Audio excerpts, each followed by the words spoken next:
நாட்டில் பணம் சம்பாதிக்க எத்தனை வழிகள் இருந்தாலும் மோசடி செய்து பணம் சம்பாதிக்க வேண்டும் என்ற வழியை தேர்ந்தெடுக்கும் பல குற்றவாளிகள் இதே நாட்டில் மக்களோடு மக்களாகத்தான் இருக்கின்றனர். ஏமாற்றுபவர்களை விட ஏமாற்றப்படுபவர்கள் மீதுதான் தவறு என்ற ஒரு கருத்து பொதுவாக இருந்து வருகிறது. இந்த கருத்துப்படி ஏமாற்றப்படுபவர்கள் தான் தவறு என்று பார்த்தால், ஒரு கட்டத்தில் தான் ஏமாற்றப்பட்டு இருக்கிறோம் என்பதை உணர்ந்து அவர்கள் காவல் நிலையத்திலும் உயர் அதிகாரிகளின் அலுவலகத்திற்கும் சென்றுதான் ஏமாற்றப்பட்டது குறித்து புகாரை அளிக்கின்றனர்.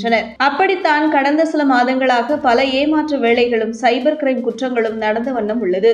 அதாவது பல லட்சம் ரூபாயை கொடுத்தால் வேலை வாங்கி தருவதாகவும் 10 ரூபாய் கட்டினால் நாளை 100 ரூபாயாக மாறும் என்ற போலியான விளம்பரத்தை முன்வைப்பது, வளர்கின்ற ரூபாய் மதிப்பில் நம்முடைய சேமிப்பையும் வளர்க்க வேண்டும் என்ற ஆசை வார்த்தைகளையும் கூறி இன்வெஸ்ட்மெண்ட் என்ற ஒரே வார்த்தையில் ஏமாற்று வேலைகளில் ஈடுபடுவது, ஈஸியாக கடன் வழங்க இந்த ஆப்பை டவுன்லோட் செய்யுங்கள் என்ற போலியான விளம்பரங்கள் மூலம் ஒருவரை கடனாளியாக ஆக்கி அவரை கடனிலிருந்து மீள முடியாமல் செய்வதும் ஒரு வகையான ஏமாற்று வேலைதான்.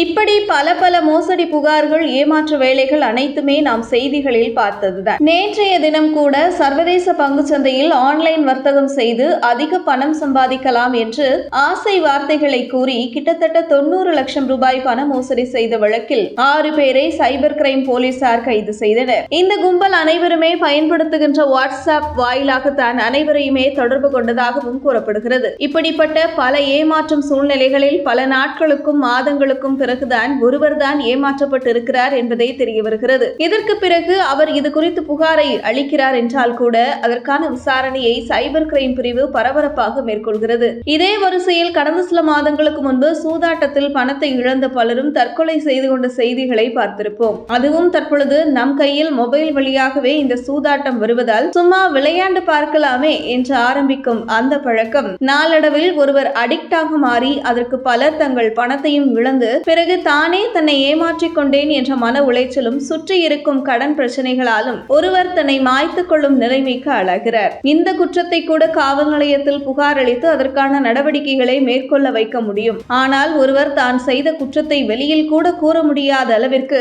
ஒரு புதிய தந்திரத்தை சைபர் கிரைம் குற்றவாளிகள் கண்டுபிடித்து அதில் பலரை ஏமாற்றியுள்ள செய்தி தற்போது வெளியாகியுள்ளது.